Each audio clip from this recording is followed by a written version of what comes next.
sit over there so you're in the Right camera. Yeah, it's right.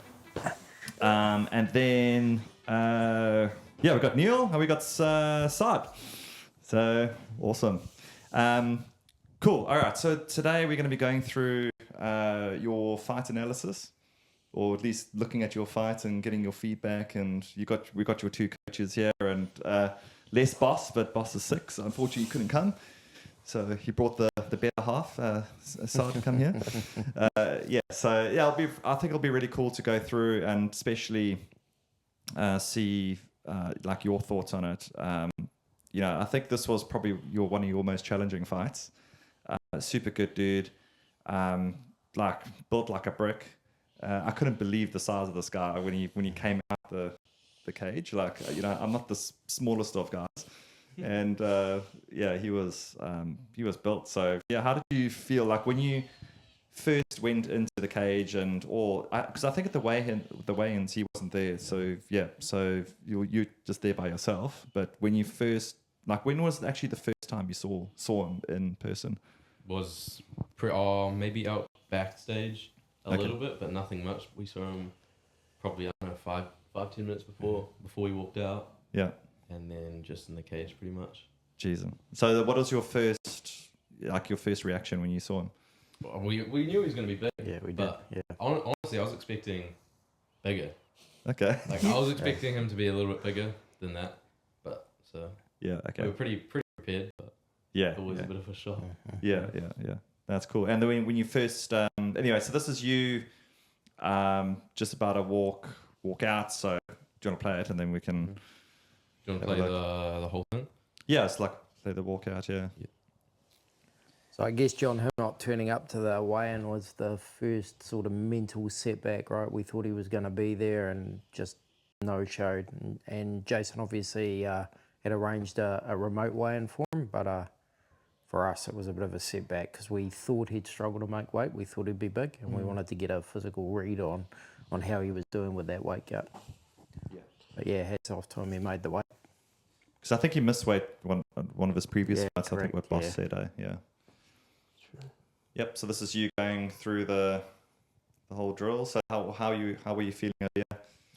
You kind of just like, you're pretty locked in at that point. I think you're kind of just thinking about the fight, trying to stay calm, not freak out too much. Yeah. And nerves? Yeah, I reckon at that point, like, the nerves are kind of brushed over. Yeah. You're just ready to get into it. Yeah, you're so in that zone, Yeah. You're just ready to go. Where were you, Neil? I think you were watching. I was hiding in the crowd somewhere. I think eventually you actually made yourself into the ring. So I hung out in the corner while they did the walkout, and then met them in the corner. Okay, nice. And it was a packed night. Like, I think we had a couple of tables over there, so we had a really good viewing. But it was packed. Like the tables were packed, and they're like up really at the top. There were loads of people there too. Saad, I think you were ringside, eh? Yeah. I was in the corner. So yeah, it was like calling out. So this is the first time you coming in as the butcher boy. Yeah. So just so everyone knows, this is your third fight, right? Third MMA fight. So last year was your first, and then second. So you had two last year. Yeah. And first one on the big show, right? Yeah, first one. Yeah, true. Yeah, absolutely. Yeah. So that was an advantage for us because the other guy, Liam Phillips, had 7 odd fights, we think. So we'd been able to reach out around the motu and get some tape and some feedback. He'd had a couple of kickboxing and 5 MMA, I think. So nice. So yeah, he clipped you already there a little bit. So was that kind of like a bit of a wake up for you? Like, okay, this guy. Yeah, I think as we've reviewed it after, like I just went straight into it. Didn't really use any feints or anything. Yeah.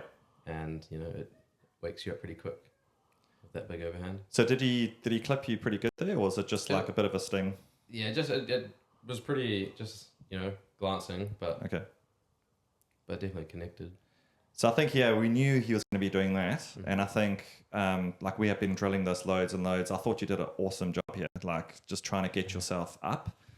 and yeah, he was doing a good job trying to control your hips and then trying to get your feet. But yeah, I think over there, I think if you had taken your right hand and put it at the back of his head and started punching it down, yeah, that would have been good. But yeah, otherwise using the cage.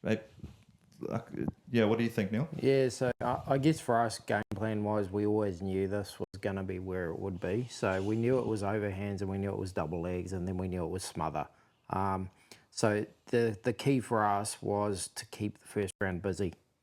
So almost irrelevant where we were, keep it busy and try and put a pace on them.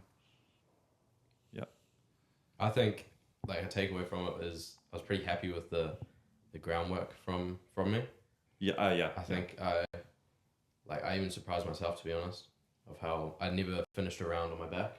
Yeah, which I was pretty happy about. Yeah, and I can see you're controlling his right hand with that overhook there. So yeah, so I think this point. So what were you thinking over here? Like just trying to get onto the hips and just trying to get separation from him. And there was a point.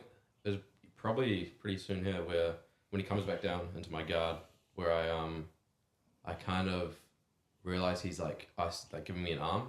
Yeah. And I was trying to set up a either a triangle or an armbar.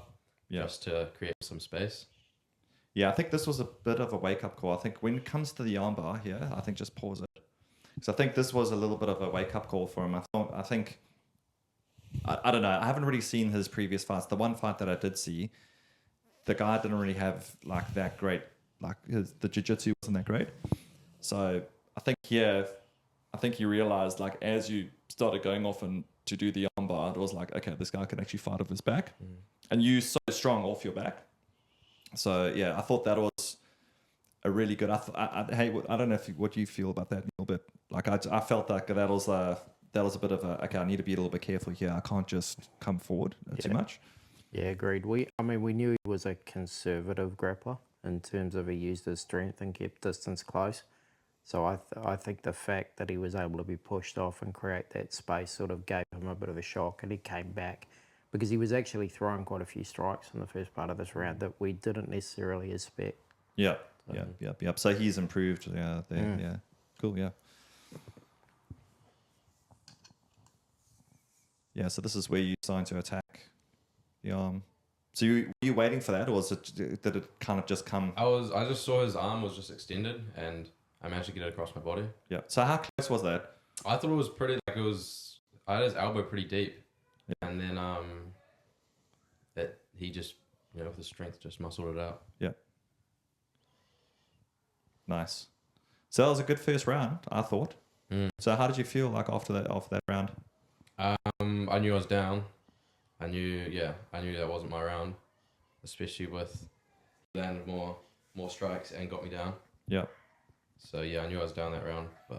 And Saad, like what were you guys saying like at that point?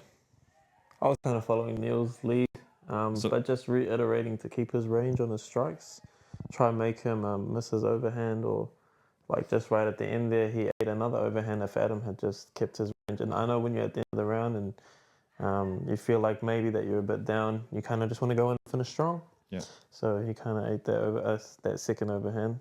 But yeah, just reiterating to keep calm and stay calm on the striking. That was about it. Yes, Paul, sorry. Yeah. And I think we split the cornering effectively. So I started and I didn't really give any technical advice or anything. It was just gauging where Adam was at, and just saying, look, the first round went exactly as we thought it would. We're prepared for this. We'd done the work. We thought we were going to be in this spot. We'd always gone through training thinking the first round was going to go the other way. So now it was about building from there.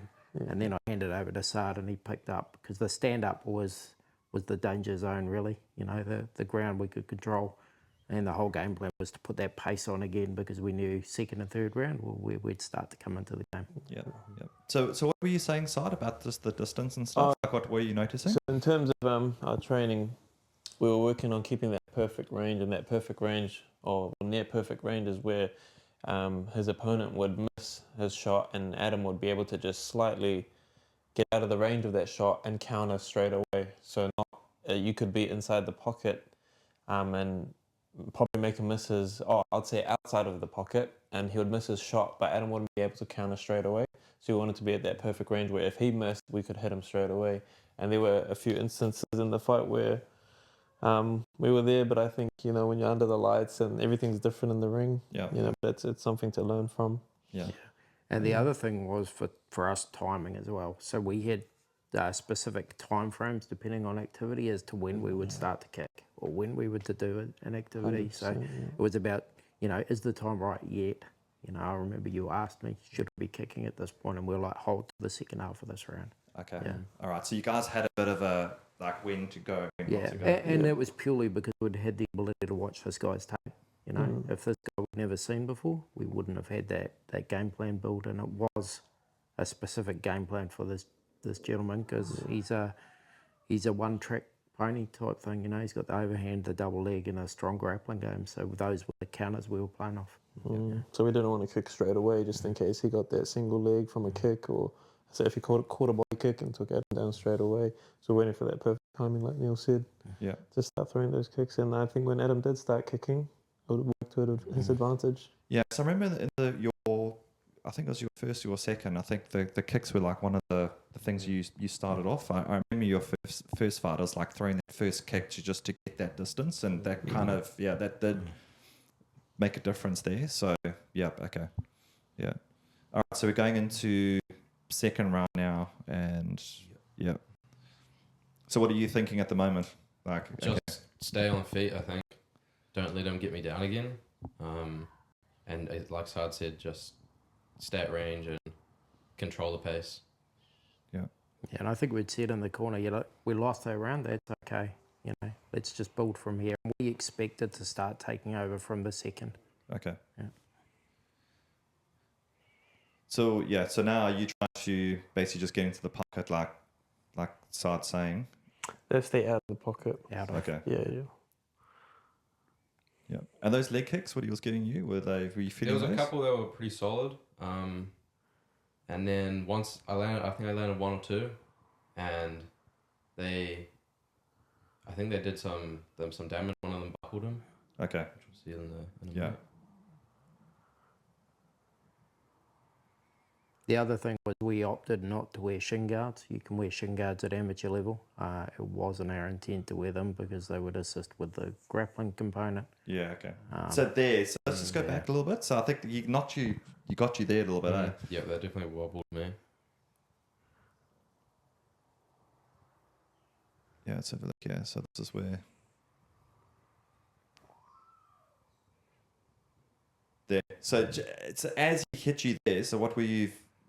You saying that wobbled you a little bit? I think, he comes in. I didn't come out of range. I didn't manage that distance well, which is what we were. So there was a few times right there where Adam was faking. The other guy would fake, and Adam got out of the range straight away. So that was perfect. And then I think there was just that last split second of lost focus where he got clipped, where he should have hopped out again, and he went for the shot, and Adam could have made him miss the shot and hit him with something right there. Yeah. And in saying that, while it's never good to get clipped, we talked about that on Wednesday or whatever night it was, right? And said, look, if you get clipped, what we don't want you to do is shell, because then he was just going to launch this barrage or hit a double. So what we wanted to do was turn it into a counter-offensive. Yeah, and we see that a couple of times. So did you when you got hit, like did you? Like, were you feeling okay? I can still move forward. That one was not like I felt pretty fine, to be honest. Okay. Honestly, it's more watching it back. You look worse on camera than how you feel. Okay. And that one, especially, it kind of just feels like you got clipped. Yeah. But you can visibly see that the legs kind of buckle a little bit. Yeah. Give way. All right. So the knees, were they hurting a little bit? All the adrenaline, Yeah. Not much. Yeah. So there again, just be getting that pocket, he's getting that range on you. With a shorter type of fighter, you don't want to be in the pocket. You want to keep him on the outside and just pick off at him. So you mean moving to the outside and then throwing your punches? Yeah, just staying on the outside of him because he has to get in to hit you. Yeah. You want to. Adam's a bit longer. Let's go back a little bit. Yeah. So being longer, there's a few advantages, right? And then a couple of small disadvantages. So the arms and legs are longer, obviously, but your chin tends to be a little bit more up in the air, which is what we see. Yeah. But Adam, certainly, were you feeling urgent at this point? I felt that he was, I don't know about slowing down, but he was like as you see, he's starting back up, and he's not walking me down. Yeah. And I, at this point, felt still pretty fresh. Yeah. Honestly, the whole fight, like I never really felt gas at all. Even in the corner, like you watched me at the end of the second round, the breathing's still pretty low. Yeah, which is what we expected again. And this is the time where we thought the kicks would start to come into play, right? Yeah. So, which they kind of were, because you can see like now, like he's starting to go for those leg kicks, and it's starting to play on the spine a little bit, especially here, I think. See, that's where all that wall striking could have had to play. yeah, so there was a slight error there in terms of following the kick with their other side blind, but just a sloppy switch. Yeah. So what are you thinking here, Adam? Like, you're going, okay, I need to try and... Because I think he's looking for a mount here, and he's trying to get you to the wall, and he's trying to or get you to the cage, then try and mount. But yeah, I think you're managing it. Yeah, so what are you thinking? I was just thinking, don't end the round here. Because I see it as, if ending the round here is a big loss for me. Yeah. Yeah. And so you managed to use your feet, get up. So I think that was really good. I think here he started looking a little bit tired. Yeah. And so here you're starting to really get the kicks on. Also mentally, right? I mean, he's taken you down a couple of times, you've reversed, and you haven't ended up on your back. So then he gets a boost with a shot like that.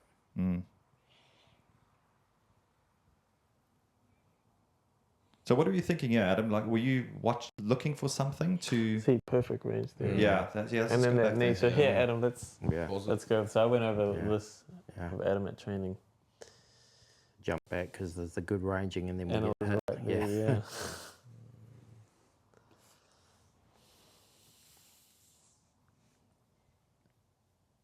Do you reckon you can pause it when you get that jump back? I should be able to. This is what we wanted to.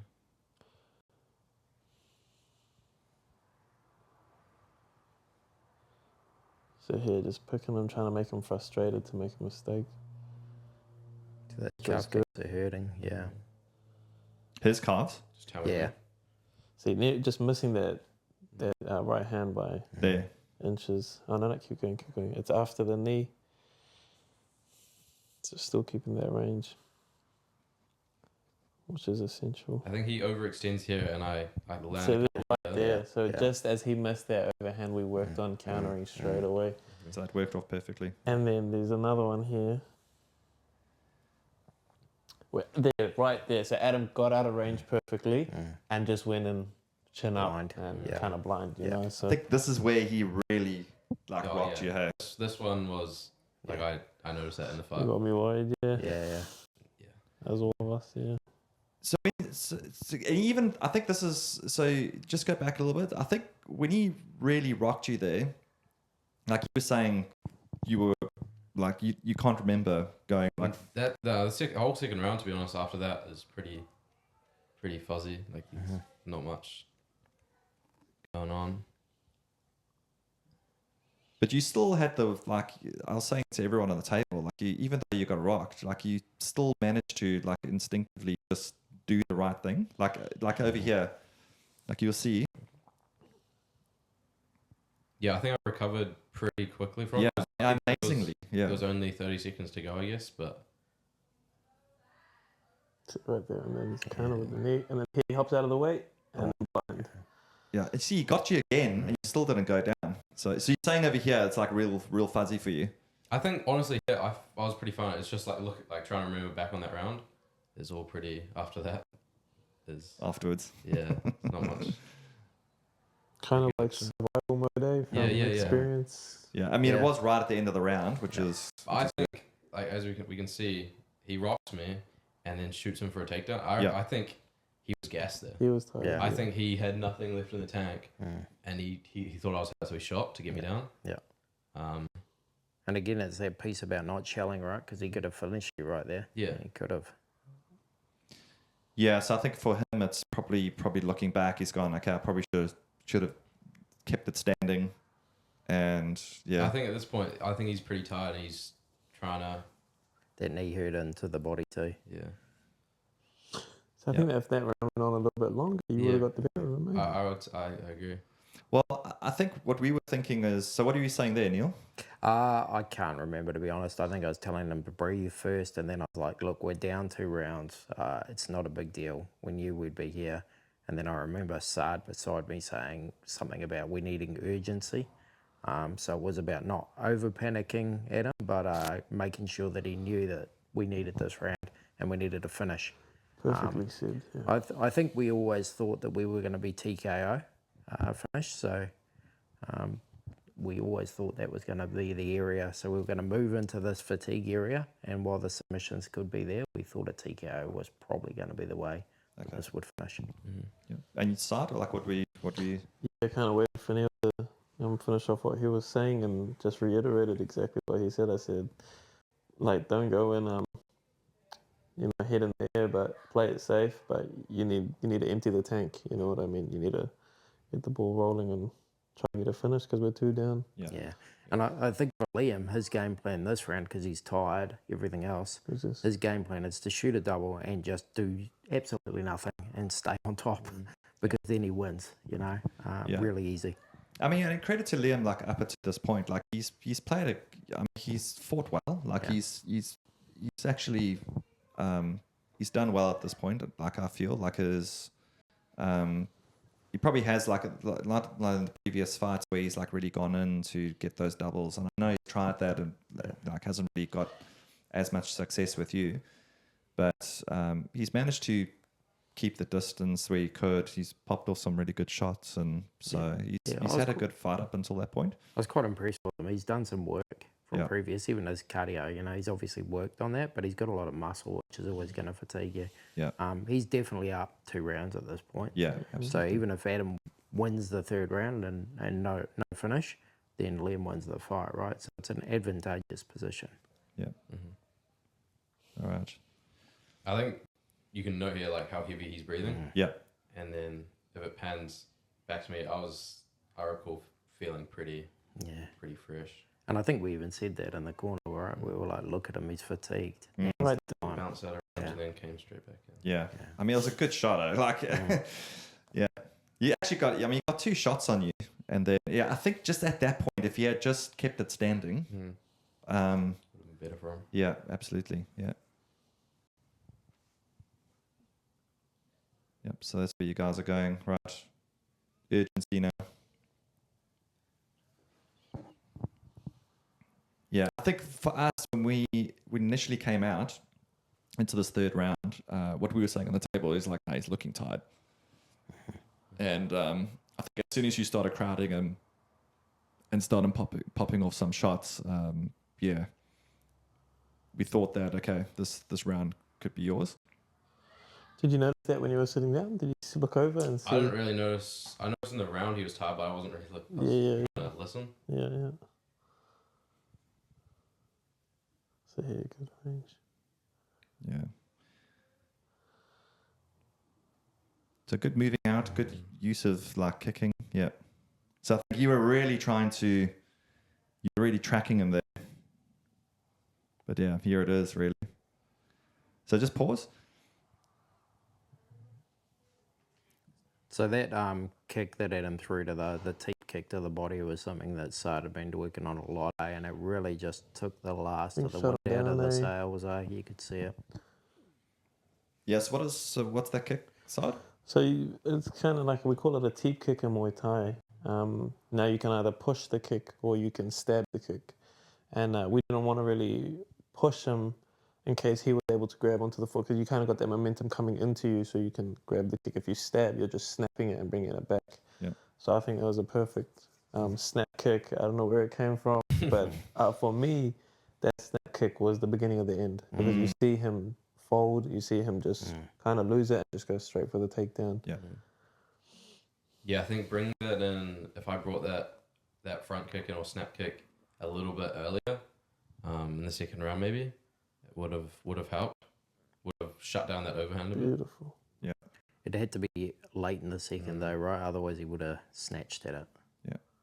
I think, yeah, definitely hurt him. But yeah, this is where, so if you just pause here, so you're saying at this point, you're like, okay, I've got an arm. Yeah. Yeah. I was kind of not clueless, but every anaconda I'd ever done was on the other side, and I was like just holding it like, shit, which way are we going? And I was like, I knew I was down, so I just thought I'll roll. And as Neil said that week, Neil said he was like, if you roll and he doesn't go with you, just hold the position, and you're not going to lose. You're not going to lose position, which is, my chances. Yeah, we ended up. because we drilled this on Wednesday night, right? Wednesday or Exactly Tuesday, this situation. Yeah, I think unfortunately for Liam, it's just that he just went straight into your go-to chokes, and when it comes to Das Anaconda, you're just so good at those submissions, and it's just I think once we saw you have that one on, and I saw you linking up your, you got your bicep and you're linking it up, I was like, okay, this could be on, and as soon as you rolled. Then I was just waiting for you to get either your knee or your toe like over, but I knew you had a lot of pressure in there, and then I think we started to see his hand sort of raising. I was like, oh, here we go, and but yeah, I mean, I felt really gutted for Liam because it's like you really fought well up until that point, but I just think that third round, when I think you definitely looked like you had the urgency that you needed. I think even if we didn't get that, like even if he didn't shoot in that position, I think I would have kept him against the fence. He wouldn't have been advancing, and if all went well, that TKO would have eventually come. Yeah, agreed. Just because his pace slowed down, and I think I could have just held that. Yeah. Held my pace. Yeah. Were you think that snap kick that you're talking about? Were you thinking to yourself, okay, I need to use that a bit more? If round went on, were you thinking about using that more? Well, I think if we don't break up, don't need to go back now, but he loads up his overhand just as I push it out, and it completely shuts it down. So if I, obviously, like Neil said, we don't want to use it too early because of the takedown threat, but if I implemented that maybe late in the second round, it would have at least made him second guess his overhand because he didn't want to get kicked. But I also think you were starting to defend the takedown quite well. I think even in that second round, he went for a takedown and you stuffed it with a bunch of sprawling, and so and even in the third round, just before you hit the anaconda, he was you were putting pressure on him, and for him the default was to try and grab your leg to try and take you down, and he managed to stuff that, and that's what got him to trouble in the first place. So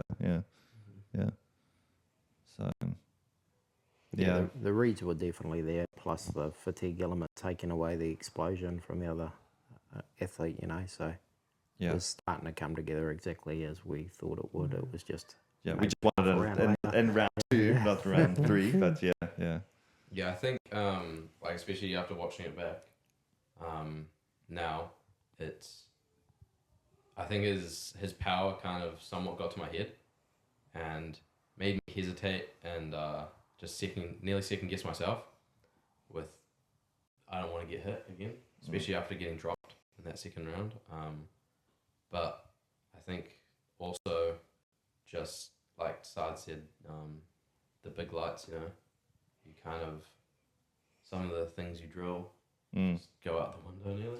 Yeah, I mean, and I mean, the last two fights of yours is just, there were, this is a much bigger stage, and it's like a big jump as well.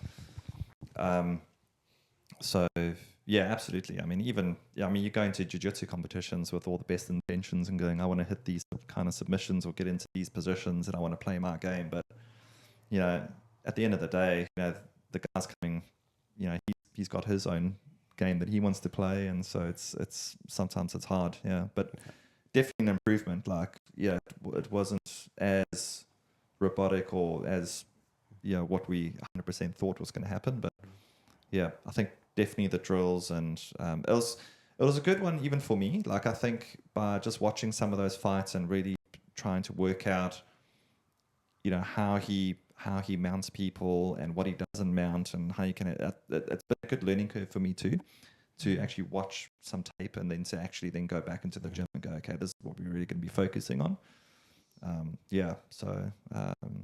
Really good, man. Yeah, I mean, if you think about the opponent too, like 7 fights, versus Adam's first show fight, normally you wouldn't take a fight like that, but it was the confidence in Adam's game and watching the tape to understand his game. Yeah, we're just like, no, this is definitely achievable. So, this guy's been in this scenario 5 times before. Yeah, more. But he more had than quite that. a fair few amounts of jiu-jitsu bouts as well, apparently. As well, yeah.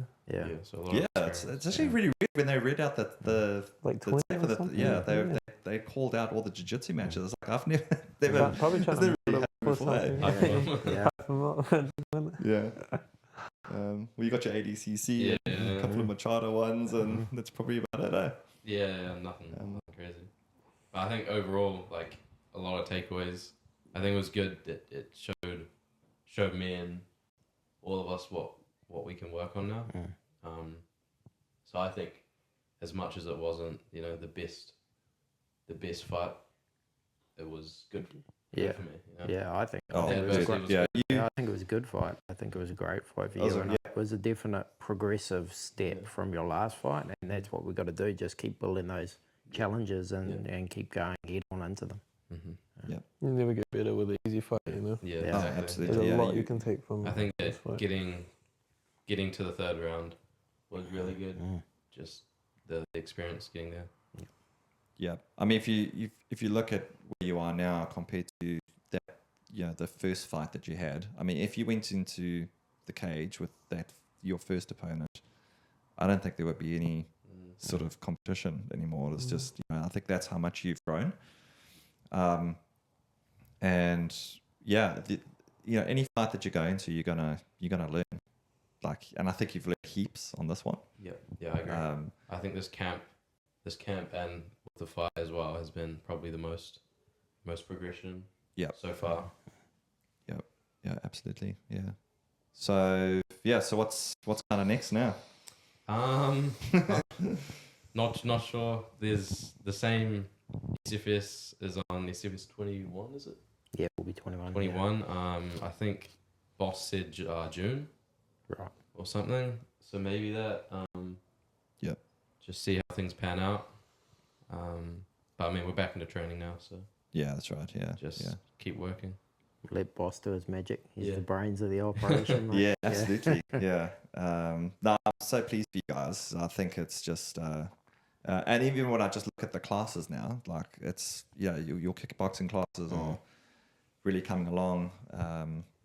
And I think everyone's just kind of, getting stuck into it, which is really good. And even for the jiu-jitsu side of the club, it's really good for us too, just to work with those particular positions and drill and get sort of stuck in that way. So it's overall, I think it's been really great for everyone. Yeah, it's definitely made my mount escaping a lot better. But it's Neil, what do you reckon? Yeah, no, I agree, mate. I mean, it's good to see the whole gym pull around it and do different aspects to make it work, right? I mean, it's all part of the team thing, and to see so many people there to watch Adam fight is really cool. Yeah.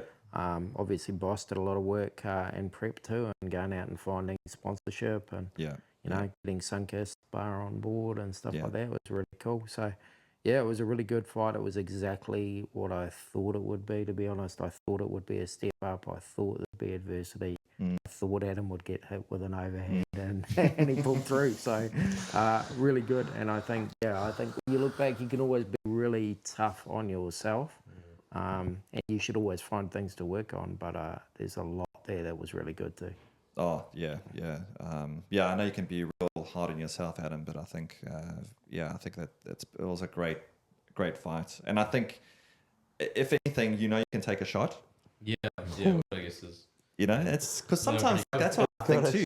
I'm going, okay, I wonder if I can, if I get hit, will I be able to stand, or or what will I do? I mean, a lot of people that get hit, and then just like what you were saying, they cower up. I think if you did that, it just would have been over straight away. The fact that you got hit, and even though you're out in some other dimension, you still managed to get yourself in a position to kind of get through the round.